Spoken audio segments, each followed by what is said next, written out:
Praise Lord dear friends, प्रभु यीशु मसीह के नाम में आप सभी को जय मसीह की। जीसस लव्स यू विजन की संडे फेलोशिप में मैं पास्टर अभिषेक अरोरा आप सबका स्वागत करता हूं और हम विश्वास करते हैं कि लगातार प्रभु यीशु मसीह की उपस्थिति हमारे जीवनों में, हमारे परिवारों में बनी हुई है, हमारी कलीसियाओं में बनी हुई है और परमेश्वर चाहते हैं कि हम निरंतर उसकी हुजूरी में, उसके आत्मा में, उसके आत्मा की प्रेरणा में बढ़ते रहें। आइए अपनी आंखों को बंद करें और प्रार्थना के द्वारा आज के वचन में सम्मिलित हो, अपने आप को तैयार करें। प्रभु यीशु मसीह के नाम से आज हम प्रार्थना करते हैं। परमेश्वर पिता, अपना आत्मा, अपनी हुजूरी हम सब पर आप उंडेलिए प्रभु, ताकि आज के इस जय के दिन में हम आपके कलाम से सीख सकें, आपकी कलाम की बातें हमारे जीवन में उतर सकें, हम आपकी नजदीकी में आ सकें और आपका अभिषेक हमारे जीवनों पर बहने पाए। प्रभु यीशु मसीह, हम विश्वास करते हैं कि आज के कलाम के द्वारा आप हम सब से बातचीत करने जा रहे हैं, हमें सिखाने जा रहे हैं।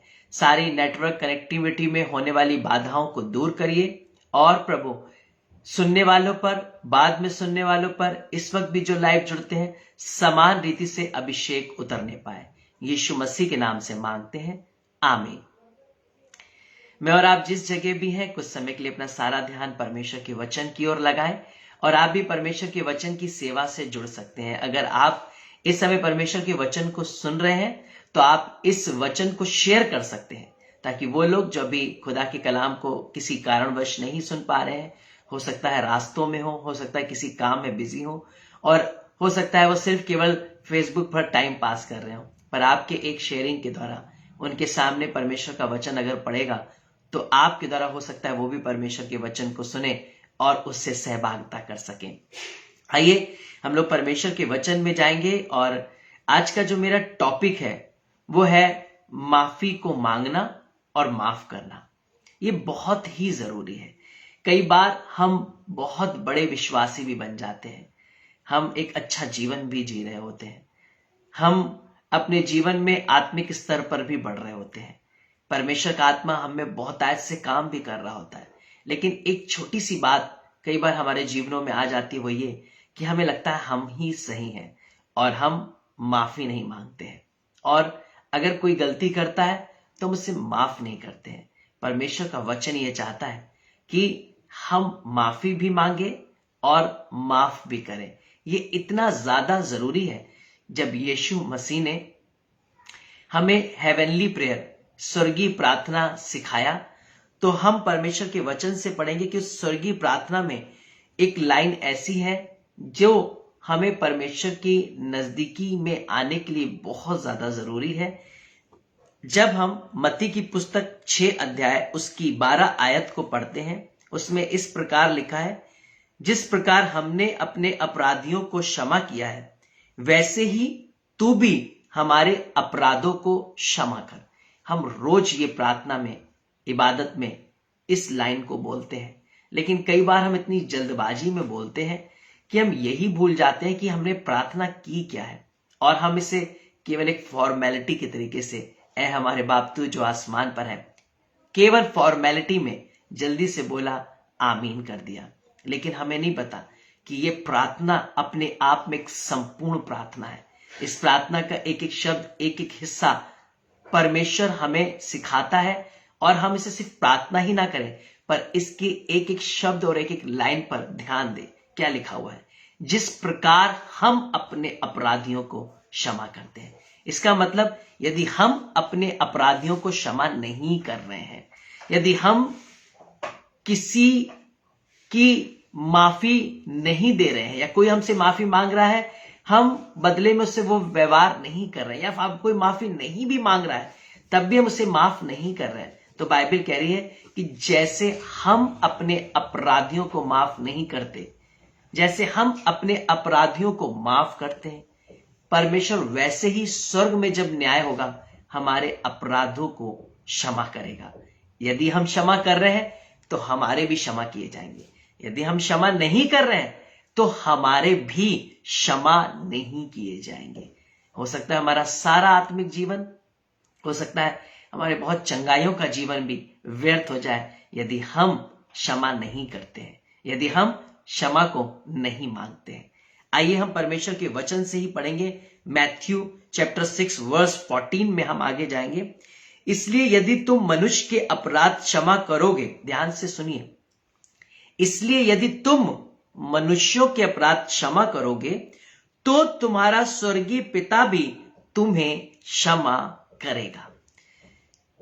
फिर से ध्यान से, परमेश्वर का वचन बार बार क्यों रिमाइंडर दे रहा है, जबकि 12वीं आयत में परमेश्वर सिखा चुका है, लेकिन फिर भी 14वीं आयत में जब स्वर्गीय प्रार्थना खत्म हो गई तो सबसे पहले परमेश्वर का वचन यही कह रहा है कि इसलिए यदि तुम मनुष्य के अपराध क्षमा करोगे तो तुम्हारा स्वर्गीय पिता भी तुम्हें क्षमा करेगा। अगर हम क्षमा करेंगे तो ही हमारा स्वर्गीय पिता हमें क्षमा करेगा। ध्यान से समझिएगा, अगर हम में क्षमाशीलता की आत्मा नहीं है, यदि हम क्षमा नहीं करते हैं, बैर रखते हैं, अपने अंदर किसी के प्रति ईर्ष्या रखते हैं, जलन रखते हैं, क्रोध रखते हैं, तो हम भी क्षमा नहीं पाएंगे। हमसे भी बैर ही किया जाएगा, हमसे भी जलन रखी जाएगी, हमसे भी ईर्ष्या करी जाएगी। और जब परमेश्वर का न्याय आएगा, जब परमेश्वर अपने न्याय सिंहासन पर बैठेगा, बिल्कुल वैसा ही बर्ताव जैसे हमने किया है हमारे संग किया जाएगा। 15वीं आयत में लिखा है, और यदि तुम मनुष्यों के अपराध क्षमा ना करोगे तो तुम्हारा पिता भी तुम्हारे अपराध क्षमा ना करेगा। बार बार इस बात को परमेश्वर अपने वचन में बोल रहा है।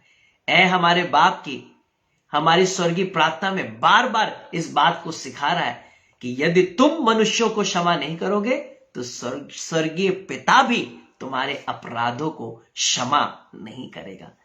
क्या ऐसा हम अपने संग होने दें कि एक अच्छा जीवन भी जी रहे हैं, लगातार संडे गोइंग चर्च भी है, हम परमेश्वर की महिमा आत्मा सच्चाई से भी कर रहे हैं, प्रार्थनाओं का जीवन भी रख रहे हैं, फास्टिंग भी रख रहे हैं, बहुत से लोगों के लिए चंगाई का कारण बने हैं, दुष्टात्माएं निकली हैं, जीवन बदले हैं, लेकिन क्षमाशीलता नहीं है।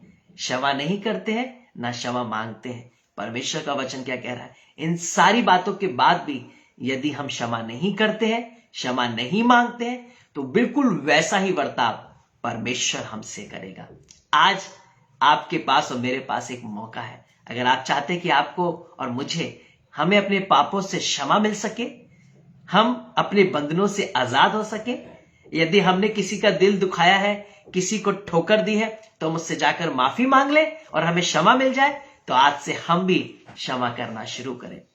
आज से कुछ समय पहले की बात है, जब कोविड में लगातार बहुत से डेथ होती चली जा रही थी, लोग हॉस्पिटल में एडमिट हो रहे थे, कंडीशन हाथ से निकल रही थी। उसी दौरान एक हमारी प्यारी आंटी जिनको कोविड हुआ और उस दौरान उनको हॉस्पिटल में एडमिट होना पड़ा।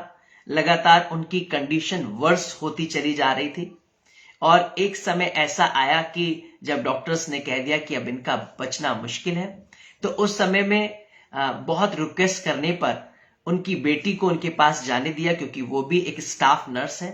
वो अपनी माँ के पास गई और जब वो अपनी माँ के पास गई, लास्ट समय में जब उसकी माँ आखिरी सांसें ले रही थी, उस बहन ने अपनी गोद में अपने सीने पर अपनी माँ को रखा। और उस समय जब माँ खत्म होने वाली थी, जब हमारी वो प्यारी आंटी अपनी आंखों को बंद करने वाली थी और वो परमेश्वर में सोने वाली थी, तो वो दो बातें सिखा कर गई। पहली बात उन्होंने अपने बच्चों से बोली कि मेरे लिए तुमसे भी ज्यादा यहोवा जरूरी है। जब वो अपनी आंखों को बंद करने जा रही हैं, जब वो अपने प्राण को छोड़ने जा रही हैं, वो इस संसार की बातें नहीं कर रही, बल्कि अपने बच्चों से कह रही कि हाँ, मैं तुमसे सबसे ज्यादा प्यार करती हूं, लेकिन मेरे लिए तुम सबसे भी ज्यादा परमेश्वर जरूरी है। दूसरी बात उन्होंने बताई कि मुझे स्वर्गदूत दिख रहे हैं, वो मेरे सामने खड़े हैं, और जाकर सबसे कह देना जिस बात ने मुझे बहुत कुछ सिखाया, यदि मेरे से कोई भी गलती हुई तो मेरी तरफ से सबसे माफी मांग लेना और सबको बता देना कि मैंने भी सबको क्षमा कर दिया है। और साथ ही साथ उन्होंने बोला कि जब घर जाना और जब मैं ना रहूं तो घर के लोगों को, मेरे सारे बच्चे को, मेरे हस्बैंड को बताना कि सबको माफ कर दे और सबसे माफी मांग ले अगर कोई भी गलती हुई हो। ये 2 बातें मेरे जीवन में घर कर गई। जाते जाते वो बात सिखा गई जो जिंदगी भर प्रीच कर कर भी हम नहीं सिखा पाते, एक अच्छा जीवन जीकर भी हम नहीं सिखा पाते। पर वो 2 बातें कि मेरे लिए परमेश्वर सबसे ज्यादा जरूरी है, और दूसरा सबको माफ कर देना। मैंने भी सबको माफ कर दिया है, सबसे माफी मांग लेना, और मेरी तरफ से भी सबसे माफी मांग लेना। उन्होंने अपनी आंखें बंद करी।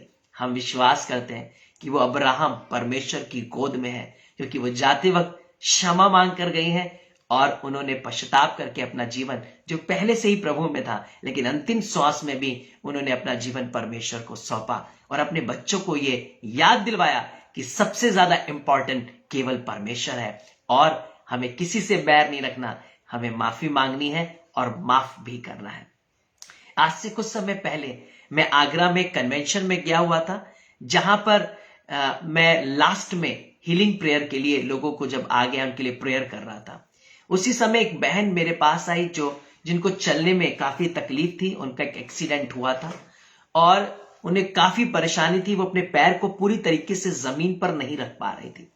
जैसे ही मैंने उन पर हाथ रखा प्रार्थना के लिए, परमेश्वर की आत्मा ने मुझे बताया कि ये तकलीफ, ये परेशानी इसलिए बनी हुई है क्योंकि अभी तक इन्होंने किसी को माफ नहीं किया है। मैंने उस बहन से बोला, आपके लिए प्रार्थना करने से पहले मैं आपसे बस इतना कहना चाहता हूं, यदि आपने किसी को माफ नहीं किया है, किसी को क्षमा नहीं किया है, तो आप उन्हें माफ कर दीजिए। जैसे ही मैंने उन्हें ये वाली बात बोली, उनके आंसू निकलने लगे। उन्होंने बोला, ठीक कह रहे हैं पास्टर जी, मेरे मन में किसी के लिए बहुत ज्यादा गुस्सा है, क्रोध है, और मुझे ऐसा लगता था कि मैं कभी जिंदगी भर उन्हें माफ नहीं कर पाऊंगी। लेकिन जब आप परमेश्वर की अगुवाई में मुझसे कह रहे हैं, तो मैं आज और अभी से ही उन्हें माफ करती हूं। और जैसे ही मैंने ये वाली बात बोली और उन्होंने पश्चाताप किया, और उन्होंने जब अपने पैर को दोबारा प्रार्थना के बाद जमीन पर रखा, वो पूरा पैर जो अब तक एड़ी जिनकी उठी हुई थी, वो पैर जो पूरा जमीन पर नहीं आ पा रहा था, एक्सीडेंट के बाद इंस्टेंट उन्हें हीलिंग मिली और उनका पूरा पैर जमीन पर आ गया, और वो सबके सामने नॉर्मल तरीके से चल कर गए। और हमने एक मिरेकल को देखा, वो ये कि वो हमारी प्रार्थनाओं से ठीक नहीं हुई, वो कोई हीलिंग मिरेकल से ठीक नहीं हुई, पर वो आप अपनी पापों की माफी मांगकर, क्षमा कर कर इंस्टेंट हीलिंग को पा गई। कई बार बहुत सी बीमारियां हमारी जिंदगी में इसलिए बनी हुई है जिसका कोई भी प्रार्थना, कोई भी मेडिकेशन, कोई भी क्यूरेंस नहीं है जब तक हम क्षमा नहीं मांगेंगे। कलाम में भी इस प्रकार से लिखा हुआ है, हम लोग पढ़ लेंगे याकूब की पुस्तक 5 अध्याय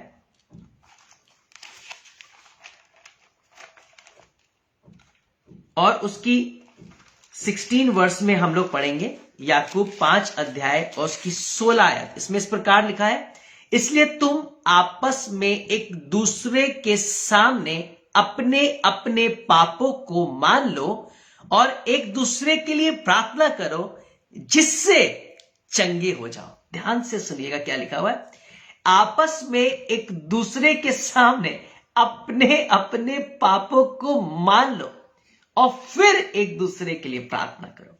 जब तक हम क्षमा नहीं मांगेंगे, जब तक हम क्षमा नहीं करेंगे, तब तक हमारी प्रार्थनाएं ग्रहण योग्य नहीं होंगी, तब तक चंगाई हमारी बनी नहीं रहने पाएगी, रुकी नहीं रहने पाएगी। थोड़ी देर के लिए मिली फिर बीमार, थोड़े समय के लिए मिली फिर बीमार, कोई दवाई काम करी फिर काम करना बंद। लेकिन क्या लिखा है, पहले एक दूसरे के सामने अपने अपने पापों को मान लो। अगर कोई गलती हुई तो एक्सेप्ट कर ले हम परमेश्वर के सामने और मनुष्यों के सामने भी, हाँ हमसे गलती हुई है, और माफ भी कर दें। तब लिखा हुआ है फिर जब हम एक दूसरे के लिए प्रार्थना करेंगे तो परमेश्वर का वचन कह रहा है ताकि तुम चंगे हो जाओ। अर्थात वो चंगाई जो अभी तक रुकी हुई थी हमारे पापों की माफी मांगने के कारण और हमें क्षमा करने के कारण हमारे तक पहुंच जाएगी। जी हां, ये मैं नहीं, परमेश्वर का वचन कह रहा है। मैं पहले भी इस स्टोरी को बता चुका हूं। एक बहन जो मिनिस्ट्री में थी और उन्होंने अपने पूरे परिवार के समेत परमेश्वर को जीवन दिया, कलीसियाओं को चलाती थी, बहुत सी आत्माओं के लिए सेवा करती थी। एक रात को जब वो सो रही थी, उनको रोने लगी परमेश्वर के सामने, प्रभु मैं, मेरे पति, मेरे बच्चे, हम सब ने संसार से बहुत दुख उठाया, परीक्षाएं सहन करी, सब कुछ छोड़ के तेरे पीछे हो लिए, फिर भी मैं परमेश्वर स्वर्ग में नहीं हूं, फिर भी मैं नरक में दिखाई जा रही हूं। तब परमेश्वर ने उससे बोला, इसलिए क्योंकि तूने अभी भी अपनी बहन को माफ नहीं किया है, जो तेरा विरोध करती है, जो तुझे पसंद नहीं करती है। जब परमेश्वर में तू आई, जिसने तेरे संग अच्छा व्यवहार नहीं किया, लेकिन तूने भी उसे माफ नहीं किया, तब वो उठी, उनके आंसू आए और उसी वक्त उसी घड़ी उन्होंने अपनी बहन को माफ किया। कई बार हम मिनिस्ट्री में बहुत आगे बढ़ चुके हैं, परिवार के संग सेवकाई कर रहे हैं, परीक्षाओं को सहन कर रहे हैं, सबका विरोध सहन कर रहे हैं, लेकिन फिर भी क्षमा नहीं कर रहे हैं, फिर भी क्षमा नहीं मांग रहे, जिस वजह से हमारा उद्धार रुक सकता है। और इस बहन की इस गवाही से मैंने सीखा कि क्षमा करना और क्षमा मांगना बहुत ज्यादा ही जरूरी है। ये परमेश्वर का कलाम कह रहा है कि एक दूसरे के सामने अपने अपने पापों को मान लो, जिससे कि तुम चंगे हो जाओ। ये कोई पास्टर अभिषेक अरोरा नहीं बता रहे, ये परमेश्वर का वचन बता रहा है कि हम आज चंगे हो सकते हैं, हम आज अपने पापों की क्षमा मांग सकते हैं, यदि हम भी क्षमा करेंगे, यदि हम भी परमेश्वर के वचन के अनुसार जीवन जिएंगे। आइए हम खुदा के कलाम से पढ़ेंगे। हम लोग पढ़ेंगे इफिसियंस चैप्टर 4 वर्स 31। इफिसियों की पुस्तक 4 अध्याय और उसकी 31 आयत में इस प्रकार से लिखा हुआ है, सब प्रकार की कड़वाहट और प्रकोप और क्रोध और कलह और निंदा सब बैर भाव समेत तुमसे दूर किया जाए। ध्यान से सुनिएगा, किसी भी प्रकार का बैर भाव हमारे जीवन में नहीं रहना चाहिए। और आगे लिखा है, एक दूसरे पर कृपालु और करुणामय हो, और जैसा परमेश्वर ने मसीह में तुम्हारे अपराध क्षमा किए, वैसे ही तुम भी एक दूसरे के अपराध क्षमा करो। यीशु मसीह जब क्रूस पर था, जब वो मृत्यु को सह रहा था, तब वो क्या कह रहा था, हे पिता इन्हें क्षमा कर, ये नहीं जानते ये क्या कर रहे हैं। उस क्रूस पर उसने मेरे और आपके अपराधों को क्षमा भी किया और क्षमाशीलता के लिए प्रार्थना भी की।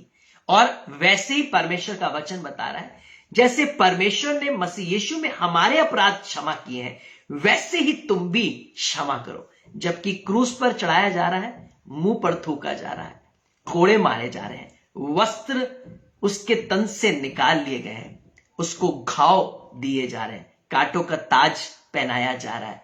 उसके अपने लोग उसका इनकार कर रहे हैं। वही लोग जो चंगाई के लिए उसके पीछे जाते थे, वो आज कह रहे हैं इसे क्रूस पर चढ़ाओ। और वही यीशु मसीह इन सब बातों के बाद भी अपने पिता से हमारे लिए क्षमा की प्रार्थना कर रहा है और हमें क्षमा कर रहा है। तो क्यों ना हम भी अपने अपराधियों को क्षमा करें। जैसे पिता ने हमें माफ किया, वैसे हम भी माफ करें, और जैसे पिता ने हमें सिखाया, वैसे हम भी सीखें, माफ भी करें। और पिता ने जैसे हमें माफ किया, वैसे हम दूसरों को माफ करें, और हम भी अपने पापों की माफी मांगे। और आज परमेश्वर का वचन बता रहा है, हमें सिखा रहा है कि हमें माफ भी करना है और हमें माफी भी मांगनी है। परमेश्वर का वचन आगे भी हमें बता रहा है, जिससे हम सीखने पाएंगे। हम कुछ एग्जाम्पल्स को लेंगे। अदन की वाटिका में हम जाते हैं। अदन की वाटिका में जब आदम और हवा ने पाप किया, तो इनसे एक बहुत बड़ी चूक हुई। ये भी बच सकते थे, पर जब पिता इनके पास आया और परमेश्वर ने इनसे पूछा, क्या तूने उस पेड़ के फल को खाया, तब इन्होंने माफी नहीं मांगी, पर एक दूसरे पर दोष लगाया। और हुआ क्या, अदन की वाटिका से इन्हें बाहर निकाल दिया गया, और आज तक वो श्राप मनुष्य जाति पर बना हुआ है। लेकिन एक और हम देखते हैं घटना को। जी हां, हम देखते हैं जब नीनवे में यह सुसमाचार प्रचार किया गया कि परमेश्वर नीनवे को उलटने पर है, तब राजा समेत पूरी प्रजा ने पश्चाताप किया। सबने टाट ओढ़े, माफी मांगी, और हुआ क्या, परमेश्वर ने नीनवे को माफ कर दिया, क्षमा कर दिया और बचा लिया। जब हम देखते हैं यहूदा इस्करियोती को, जिसने यीशु मसीह को क्रूस पर चढ़वाया, जिसने यीशु मसीह को चांदी के सिक्कों में बेच दिया, लेकिन उसने माफी नहीं मांगी। हां, लेकिन पतरस के लिए हम देखते हैं, उसने 3 बार इनकार किया, लेकिन उसने पश्चाताप किया, उसने आंसू बहाए, उसने माफी मांगी। हम थोमा को देखते हैं जिसने यीशु मसीह पर शक और संदेह किया कि जब तक मैं उसकी पसलियों में, उसके पंजर में उंगलियों को ना डाल लूं, तब तक मैं विश्वास नहीं करूंगा। जब यीशु मसीह उसके सामने प्रकट हुआ, थोमा रोने लगा और उसने अपनी गलती को माना। जी हां, परमेश्वर का वचन हमें इस बात को सिखाता है कि हमें माफी मांगनी है। उड़ाऊ पुत्र के बारे में भी हम पढ़ते हैं जो अपने पिता के घर को छोड़कर चला गया, और जब वो अपने पिता के घर को छोड़कर चला गया, उसने ऐश और आराम में अपने सारा धन व्यय कर दिया। जब वो नौकरी करने लगा, जब उसे खाने को भी कुछ नहीं मिल रहा, तब उसे याद आया कि मेरे पिता के घर में इतना है कि मेरे नौकर भी अच्छा खाना खाते हैं। मैं जाकर अपने पिता से माफी मांगूंगा और वो नौकरों की तरह ही मुझे अपने घर पे रख ले। और जब वो वापस पहुंचा तो उसने कहा, हे पिता, मैंने तेरे और स्वर्ग के विरुद्ध में पाप किया है। उसने माफी मांगी। पिता ने दौड़कर उसे गले से लगाया, उसे चूमा और क्षमा किया और कहा, जो मर गया था वो जी उठा है, जो खो गया था वो वापस आ गया है, और उसको सारा अधिकार वापस दिया गया। मुझे और आपको अपनी जिंदगी में आज एक कमिटमेंट करना है, आज एक वादा लेना है कि परमेश्वर, आज तक तो मैं गुनाह करता रहा, आज तक तो मैं घमंड से भरा रहा, आज तक तो मैं आत्मिक अपने आप को समझता रहा और हर एक में कमियां निकालता रहा, हर एक के प्रति अपने अंदर जलन रखता रहा, ईर्ष्या रखता रहा, क्रोध रखता रहा, क्षमा नहीं कर पाए ये सोचकर कि मैं आत्मिक हूं, मैं ही सही जीवन जी रहा हूं, बाकी सब गलत है, सब गलत जीवन जी रहे हैं, इनको इनका न्याय मिलेगा। लेकिन मैंने कभी पिता की तरह ये नहीं कहा, हे पिता, इन्हें क्षमा कर दे, ये नहीं जानते क्या कर रहे हैं। हमने उस बहन की तरह नहीं कहा जो मृत्यु शैया पर थी, आखिरी सांस ले रही थी, अपने बच्चों से कह रही थी कि मेरे लिए यहोवा जरूरी है, और अपने बच्चों को जाते वक्त कह के गई कि सबको क्षमा कर देना, सबसे माफी मांग लेना, मैं भी सबको क्षमा करती हूं, मेरी तरफ से भी सबसे माफी मांग लेना। और ये दो बातें आज हम जीते जी सीख लें तो ज्यादा अच्छा है, क्योंकि कलाम इस बात को बार बार कह रहा है, जिस प्रकार हम अपने अपराधों को क्षमा करेंगे, वैसे ही स्वर्गीय पिता जब अपने न्याय में आएगा, हमारे अपराधों को क्षमा करेगा। यदि हम भी क्षमा नहीं करेंगे तो हमारे भी क्षमा नहीं किए जाएंगे। आज से कुछ समय पहले की बात है, एक भाई जो जिसको पॉइजन खिला दिया गया था और वो लास्ट स्टेज पर था, किसी तरीके से किसी ने उसे देखा सड़क के किनारे पड़ा हुआ, उसे हॉस्पिटल में एडमिट करवाया, और जब उस भाई को होश आया, उसने अपनी पत्नी से सबसे पहले बोला कि पास्टर्स को जल्दी से बुलाइए। और मैं और हमारे पासवान, हम लोग जल्दी से उनके पास गए उनके लिए प्रार्थना करने के लिए, और उन्होंने होश में आते ही सबसे पहले एक बात बोली कि मैं आपसे और आप दोनों से माफी मांगता हूं। आज मैं जिस स्टेज पर पहुंचा हूं, जो मुझे पॉइजन खिलाया गया, जो मैं मृत्यु शैया पर था, जब मैं मरने वाला था, मुझे बस उस समय एक बात मेरे आंखों के सामने आ रही थी, यदि मैं जिंदा बचा तो मैं पास्टर से माफी मांगूंगा। मैंने कहा, आप ऐसा क्यों कह रहे हैं, आप ऐसा क्यों सोच रहे हैं। हमने उन्हें गले लगाया, हमने उन्हें चूमा, उनके लिए प्रार्थना की, हमने कहा बिल्कुल परेशान मत होइए, आप ऐसा क्यों सोच रहे हैं। तब उन्होंने बताया, वो इसलिए क्योंकि मैं कभी अपनी पत्नी के संग चर्च नहीं आता था, मैं कभी भी यीशु मसीह पर विश्वास नहीं करता था, और मेरी पत्नी भी जब चर्च जाती थी तो मैं उसे गुस्से में भेजा करता था, लेकिन फिर भी आप मेरे लिए प्रार्थना करते थे, फिर भी आप हमसे जब भी मिलते थे बहुत प्यार से मिलते थे।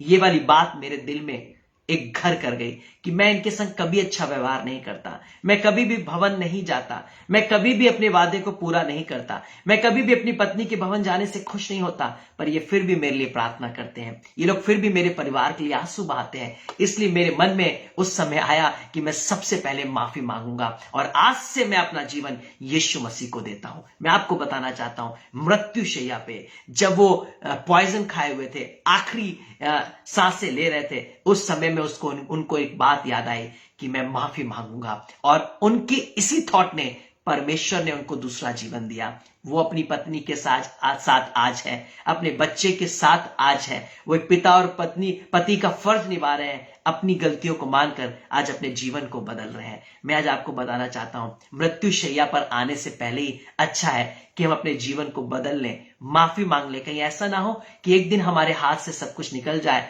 और हम माफी भी ना मांग पाए, क्षमा भी ना कर पाए, और परमेश्वर के पास हम उसके राज में ना पहुंच पाए। आइए अपनी आंखों को बंद करें और अपने आप को तैयार करें और कहें परमेश्वर पिता आज मुझसे बात करें, मैं सबको क्षमा करता हूं। आइए मेरे पीछे बोलिए, ऐ हमारे बाप की प्रार्थना। ऐ हमारे बाप, आप जो आसमान पर है, आपका नाम पाक माना जाए, आपकी बादशाहत आए, आपकी मर्जी जैसे स्वर्ग में पूरी होती है जमीन पर भी पूरी हो। हमारे रोज की रोटी आज हमें बख्श दे। जिस तरह हम अपने कसूरवारों को माफ करते हैं, आप भी हमारे कसूरों को माफ करें। हमें अजमाइश में ना लाने दे, परंतु बुराई से बचाएं, क्योंकि बादशाहत, कुदरत और जलाल हमेशा आपकी है। यीशु के नाम में आमीन। जब आप इस प्रार्थना को आज दिल से कर रहे हैं तो परमेश्वर भी आपके मन को देख रहा है कि जैसे आप अपने अपराधों को क्षमा करते हैं, बाइबल कह रही वैसे ही आपके अपराध क्षमा किए जाएंगे। परमेश्वर पिता, आज मैं सबके लिए प्रार्थना करता हूं, अपने दिल पर हाथ रखिए और प्रभु से माफी मांगिए। प्रभु, हमें क्षमा करिए। यदि आज तक हमने किसी को माफ नहीं किया है तो हम सबको माफ करते हैं। हमें अपने पाक लहू में छुपाइए। हमें ऐसा हृदय दीजिए परमेश्वर पिता कि हम किसी के प्रति बैर को अपने मन में ना रखें, किसी के प्रति जलन को, ईर्ष्या को, क्रोध को ना रखें। आज हम भी आपसे माफी मांगते हैं और सबको क्षमा करते हैं। हमारे हृदय में ये चंगाई दीजिए, ये चंगाई का आत्मा दीजिए कि हमारा हृदय क्षमाशील बन सके और ये हर एक बंधन से आजाद हो सके। कल के दिन में एक प्रेयर रिक्वेस्ट मेरे पास आया, एक भाई जो काफी समय से निराश था और उसको फाइनेंशियल प्रॉब्लम चल रही थी और वो इतना ज्यादा स्ट्रेस में और कर्जे में आता चला जा रहा था कि उसका जीवन बहुत ज्यादा पीड़ा में चला जा रहा था। जैसे ही प्रेयर टॉपिक मेरे पास आया, मैंने तुरंत उस भाई को रिवर्ट किया। मैंने कहा, भाई, परमेश्वर का आत्मा मुझे इस बात को बता रहा है, आप कुछ जगह डाउट कर रहे हैं, आप कुछ ऐसा कर रहे हैं जिस वजह से आप पर यह परेशानी बनी हुई है। तुरंत उस भाई ने बोला, पास्टर जी, आप बिल्कुल ठीक कर रहे हैं। एक परिवार है जिसको मैं माफ नहीं कर पा रहा हूं और काफी समय से मेरे मन में उनके लिए बहुत कठोरता है और मुझे ऐसा लगता है कि मैं पूरी जिंदगी भर उन्हें माफ नहीं कर पाऊंगा। मैंने कहा, भाई, बिल्कुल यही वाली बात आपकी परेशानी का कारण है। आप जो इस तकलीफों में है, कर्जों में है, परेशानियों में समय से बने हुए हैं, आप अपने परिवार में बदलाव नहीं देख रहे हैं, वो यही कारण है कि आपने क्षमा नहीं किया है, जिस वजह से ये दिक्कतें, ये परेशानी, ये संकट आप पर बने हुए हैं। उस भाई ने तुरंत अपने मैसेज में मुझे लिखा कि मेरे लिए प्रार्थना करिए, मैं इस बंधन से आजाद होना चाहता हूं ताकि मैं अपनी आशीष को पा सकूं और मैं उन्हें माफ करना चाहता हूं। और मैं आपको बताना चाहता हूं, ऐसे बहुत से परिवार हैं जो आज परेशानियों में, कर्जों में, तकलीफों में बने हुए हैं और उनको कोई रीजन नहीं पता चल पा रहा कि वो इन तकलीफों में क्यों है, इन संकटों में क्यों है। शायद ऐसा हो सकता है कि हम माफ नहीं कर रहे हो, शायद ऐसा हो सकता है हम माफी नहीं मांग रहे हो और हम उन तकलीफों में बने हो। लेकिन आज ही क्षमा करिए, आज ही माफी मांग लीजिए, आपकी परिस्थितियां बदलने जा रही है। प्रभु, आज हम सबकी तरफ से और अपनी तरफ से भी माफी मांगते हैं। पिता, अगर हमने किसी को माफ नहीं किया तो प्रभु, हम आज चाहते हैं कि हम दिल से माफ करें और हमने अगर किसी का दिल दुखाया तो माफी मांगते हैं। जो बीमार हैं वो चंगे हो, जिनको गर्भ नहीं उनके गर्भ ब्लेस हो सके, जिनके विवाह नहीं हो रहे अच्छे लाइफ पार्टनर मिले, जिनके विवाह होने वाले उनकी सारी आवश्यकताएं पूर्ण हो, जिनके बच्चे एडिक्शन में वो बाहर निकल सके, जो प्रिपरेशन कर रहे हैं किसी एग्जाम्स की, पिता, गवर्नमेंट एग्जाम्स की, गवर्नमेंट जॉब की, किसी भी तरीके की प्रिपरेशन, परमेश्वर ब्लेस करिए। प्रभु, जो कोविड का नेक्स्ट वेरिएंट आ गया है जिस वजह से बहुत सी कंट्रीज में लॉकडाउन लग रहा है और प्रभु ये बहुत ज्यादा प्रभावशाली हो रहा है, पिता, एंटीबॉडीज पर इफेक्ट कर रहा है, पर यीशु मसीह के लहू को ये नहीं हरा सकता है।